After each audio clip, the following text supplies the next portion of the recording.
ખનીજનું ગેરકાયદે ખનન થતું અટકાવવા ગુજરાતમાં પ્રથમવાર મહેસૂલી ચોકી શરૂ કરવામાં આવી। સુરેન્દ્રનગર જિલ્લામાં થાન પંથકમાં ચોટીલા પ્રાંત અધિકારીની ટીમ હવે મેદાનમાં આવી છે। સૌથી વધુ જ્યાં ખનીજ ચોરી થાય છે એવા ભડુલા અને જામવાડી વિસ્તારમાં હવે ગુજરાત રાજ્યની પ્રથમ મહેસૂલી ચોકી શરૂ કરવામાં આવી છે। ખુદ પ્રાંત અધિકારી અને થાન મામલતદાર ગેરકાયદે ખનન રોકવા બાજ નજર રાખી રહ્યા છે। મહત્વનું છે કે થાન પંથકમાં ખનીજ માફિયાઓએ ધરતીના પેટાળમાંથી કરોડો રૂપિયાના કાર્બોસેલનું ખનન કરવા કૂવાઓ ખોદી નાખ્યા। પ્રાંત અધિકારીની ટીમે દરોડા પાડી 247 જેટલા ગેરકાયદે કાર્બોસેલના કૂવાઓ ઝડપી પાડ્યા। અંદાજે રૂપિયા 123 કરોડની ખનીજ ચોરીની વિગતો બહાર આવી। આ મહેસૂલી ચોકી કાર્યરત થતા ભૂમાફિયાઓમાં ફફડાટ ફેલાયો છે। અને આ મહેસૂલી ચોકી ખાતે હું પોતે પણ રાત્રે 12, 1, 2 વાગે અહીંયા આવું છું, બેસું છું। મામલતદાર થાનગઢ પણ આવે છે, એમની ટીમ નાયબ મામલતદાર પણ આવે છે, અમારા પણ નાયબ કલેક્ટર પ્રાંત કચેરી ચોટીલીના પણ આવે છે, મામલતદાર ચોટીલા, આ બધા જ જે રાઉન્ડ ધ ક્લોક આ ચોકી ખાતે મહેસૂલી ચોકી ખાતે ફરજ બજાવે છે અને ચાંપતી નજર રાખે છે। પ્લાસ્ટિકના જથ્થાની ચોરીના ષડયંત્રનો પર્દાફાશ થયો। પંચમહાલના પાલિકાના રોજમદારો સહિત 5 સકંજામાં આવ્યા। પાલિકાએ જપ્ત કરેલો પ્લાસ્ટિકનો જથ્થો વેચી નાખ્યો। 6 લાખનો 5000 કિલો પ્લાસ્ટિકનો જથ્થો વેચી નાખ્યો હતો। પાલિકાના કોમ્યુનિટી હોલમાં આ જથ્થો રાખવામાં આવ્યો હતો। હાલોલ જીઆઈડીસી વિસ્તારમાં પાલિકા અને પોલ્યુશન બોર્ડ દ્વારા રેડ પાડી અને પ્રતિબંધિત સિંગલ યુઝ પ્લાસ્ટિકનો જથ્થો કબજે લઈ પાલિકાના કોમ્યુનિટી હોલમાં મૂકવામાં આવ્યો। કોમ્યુનિટી હોલમાં મૂકી રખાયેલા પ્લાસ્ટિકના જથ્થાને ચોરી કરી અને વેચવાનો પાલિકાના રોજમદાર, વાહન ચાલકો સહિત કુલ 5 વ્યક્તિઓએ મળી તાળાની ચાવી લાવી અને આ પ્લાન ઘડ્યો હતો। પાલિકા ચીફ ઓફિસરને જાણ થતાં કોમ્યુનિટી હોલમાંથી પ્લાસ્ટિક ચોરી કરવાના ષડયંત્રને ઝડપી 5 આરોપીઓ સામે હાલોલ ટાઉનમાં ફરિયાદ નોંધાવવામાં આવી। પોલીસે 5 આરોપીઓની ધરપકડ કરી લીધી છે।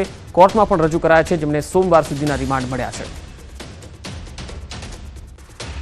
આશરે 5000 કિલોનો મુદ્દામાલ છે, જે અંદાજિત રૂપિયા 6 લાખનો છે, એ ચોરી કરેલ હોવાની ફરિયાદ ચીફ ઓફિસર શ્રી હાલોલના હોય તારીખ 16/4/2025 ના રોજ આપતા હાલોલ ટાઉન પોલીસ સ્ટેશન ખાતે ગુનો નોંધાયેલ છે। સદર ગુનામાં સંડોવાયેલ તમામ 5 આરોપીઓની અટકાયત કરવામાં આવેલ છે। આરોપીઓને સદર ગુના બાબતે પૂછપરછ કરવા નામદાર કોર્ટમાં રજૂ કરી રિમાન્ડ મેળવતા સોમવાર તારીખ 21 સુધીના રિમાન્ડ ઉપર મેળવી અને આગળની તપાસ તજવીજ ચાલુ છે। નવસારીમાં રિક્ષામાં બેસાડી ચોરી કરનાર ટોળકીના 2 શખ્સો પકડાયા। એક વ્યક્તિને રિક્ષામાં બેસાડી તેના ખિસ્સામાં મૂકેલા 6000 રૂપિયા ચોરી કરી લીધા। આગળ જઈ રહ્યું રિક્ષામાં જગ્યા નથી એમ કહી ઉતારી દીધા। સમગ્ર મામલે ગ્રામ્ય પોલીસમાં ચોરીનો ગુનો નોંધાતા પોલીસે સીસીટીવીને આધારે રિક્ષા ચાલક યુવકની ધરપકડ કરી। સુરત રહેતા ઇરફાન બિલાલ પઠાણ અને માહિલ મહેબૂબ ઘાંચીની ગ્રામ્ય પોલીસે ધરપકડ કરી। તપાસમાં વધુ કેટલાક ખુલાસાઓ થઈ શકે છે। ભાવનગર હોસ્ટેલમાં વિદ્યાર્થીનીનો આપઘાત। છોટાઉદેપુરની વિદ્યાર્થીનીએ આપઘાત કરી લીધો। હોસ્ટેલમાં ગળે ફાંસો ખાઈ આપઘાત કર્યો। સમરસ હોસ્ટેલની હોમિયોપેથિકમાં અભ્યાસ કરતી હતી આ વિદ્યાર્થીની। ઘટનાને લઈ નીલમબાગ પોલીસની ટીમ દોડી આવી હતી। વિદ્યાર્થીનીનો ફાંસો ખાઈ આપઘાતને લઈ હાલ તપાસ ચાલી રહી છે।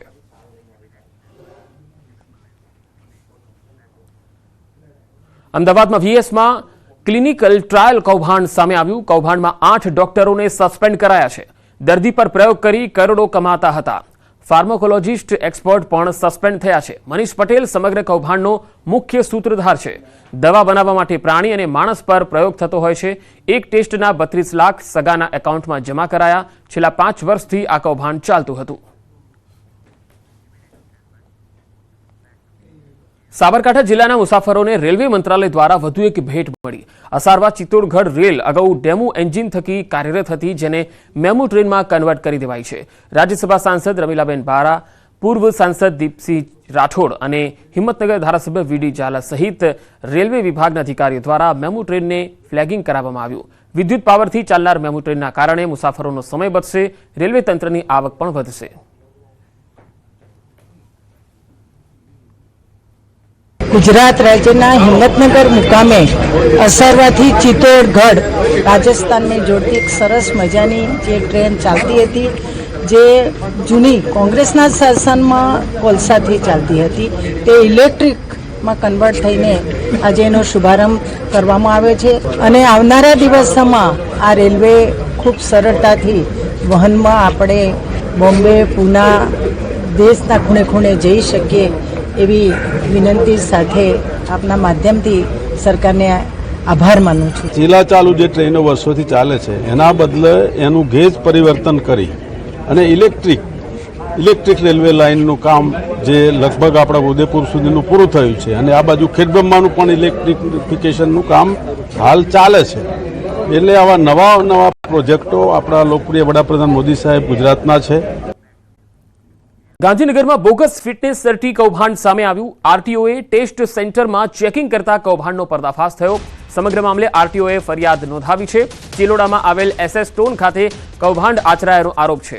ઓટોમેટેડ ટેસ્ટિંગ સેન્ટરમાં ચાલતું હતું વિધિવત કૌભાંડ. વાહનો ચેકિંગ કર્યા વગર જ આપી દેવાતા હતા ફિટનેસ સર્ટી. 2 વર્ષમાં 669 વાહનોના ચેકિંગ વિના જ સર્ટી આપી દેવાયા. જૂના વાહનો ફોટા મોર્ફ કરી રૂપિયા લઈ અને સર્ટી આપી દેતા હતા. વાહનોને સેન્ટર પર લાવ્યા વગર જ સર્ટિફિકેટ આપી દેવાતા હતા. સેન્ટર ધારકે બોગસ સર્ટી આપી 7.36 લાખ રૂપિયા મેળવી લીધા.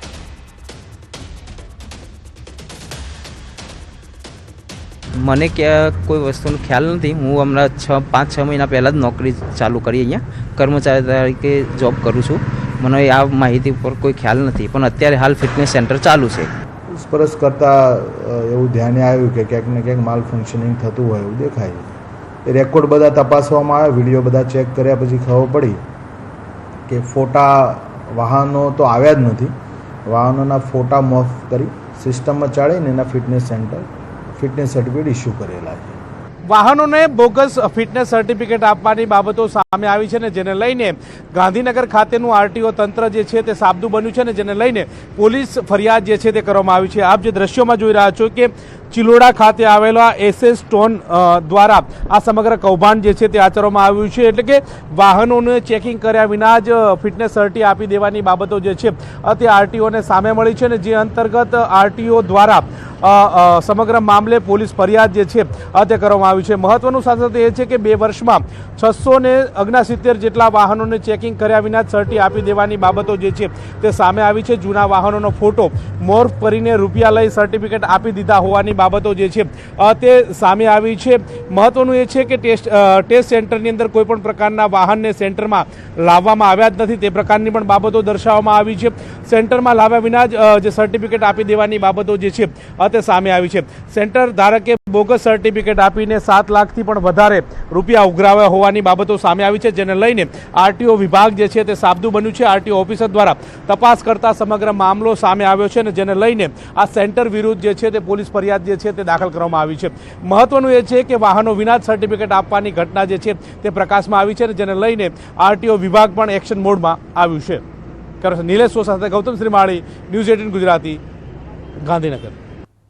જેડબલઈ મેઇન સેશન 2 નું પરિણામ જાહેર થયું છે. 24 વિદ્યાર્થીઓએ 100% મેળવ્યા. ગુજરાતના 2 વિદ્યાર્થીઓએ બાજી મારી.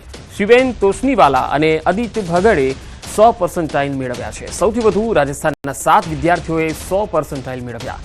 3 મહારાષ્ટ્ર અને યુપી તેલંગાણાના વિદ્યાર્થીઓએ 100% મેળવ્યા.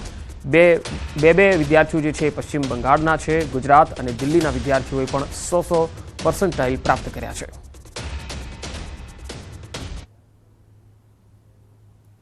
ગુજરાતના 2 વિદ્યાર્થીઓ જે કે તેઓએ ટોપ કર્યું છે, જેમાં શિવેન તોસનીવાલા કે તેઓ આપણી સાથે છે. અન્ય ટોપર્સ પણ છે કે તેઓએ પણ જેઈ મેન્સ ક્લિયર કરી છે. શિવેન આપણી સાથે. શિવેન, શું પરિણામ આવ્યું છે અને કેવી રહી આજે પરીક્ષા અને કેવું મહેનત રહી? सर मेहनत अच्छी रही. जेई सेशन 1 सेशन 2 था, उसमें से बेस्ट ऑफ 2 लेते हैं, तो दोनों सेशन में मैं बैठा था एग्ज़ाम देने, तो रिज़ल्ट अच्छा रहा और रैंक भी उसके हिसाब से अच्छा रहा, तो खुशी है. 100 आउट ऑफ 100% जी सर, तैयारी अच्छी थी और इसमें थोड़ा लक का फैक्टर भी रहता है इस एग्ज़ाम में, क्योंकि बहुत सारे 15 लाख बच्चे देते हैं और तो 100 आउट ऑफ 100 जब आया तो ऐसे मतलब बहुत अच्छी फीलिंग थी. અન્ય વિદ્યાર્થીઓ જે છે તેઓ પણ જે ટોપર્સ છે તેઓ પાસેથી પણ વાત કરીએ. શું નામ છે તમારું? मोहित अग्रवाल. મોહિત, શું રિઝલ્ટ આવ્યું છે ને? मेरा AIR 90 आया है पूरे इंडिया में. पहले अटेम्प्ट में मेरे 99.99 परसेंटाइल बने थे और दूसरे में 99.996 परसेंटाइल बने हैं और दूसरे अटेम्प्ट में मेरे 285 मार्क्स आए थे 300 में से. और अब क्या गोल है? मेरा गोल है जी एडवांस में अच्छे से अच्छी रैंक लाना और मेरे जो बाकी एग्ज़ाम्स है मैं मैथ्स रिसर्च में जाना चाहता हूँ, तो उनके भी जो एग्ज़ाम दूंगा उनमें मेरा अच्छा रहे. आपका क्या नाम है और क्या रिजल्ट आया? मेरा नाम ऋषभ है. मेरा AIR 165 है और मेरे सेशन 2 में 281 मार्क्स थे। मेरा नाम एलिस पटेल है, मेरा AIR 205 आया है और 99.9898 परसेंटाइल आई है मेरी। कैसी मेहनत रही, किस प्रकार से टाइम मॉक टेस्ट लिख रहे थे, डाउट्स क्लियर कर रहे थे। लास्ट के टाइम पे ये ज़रूरी रहता है कि स्ट्रेस ना लो और करते रहो खाली। જે મેન્સ સેશન 2ની જે પરીક્ષાનું પરિણામ જે જાહેર થયું છે ને તેમાં જે આ ટોપર્સ જે છે તેઓની મહેનત રંગ લાવી છે અને સફળતાના શિખર જે છે તે આ વિદ્યાર્થીઓ સર કરી રહ્યા છે. કેમેરામેન ખેંગા રાઠોડ સાથે સંજય ટાંક, ન્યૂઝ 18 ગુજરાતી, અમદાવાદ.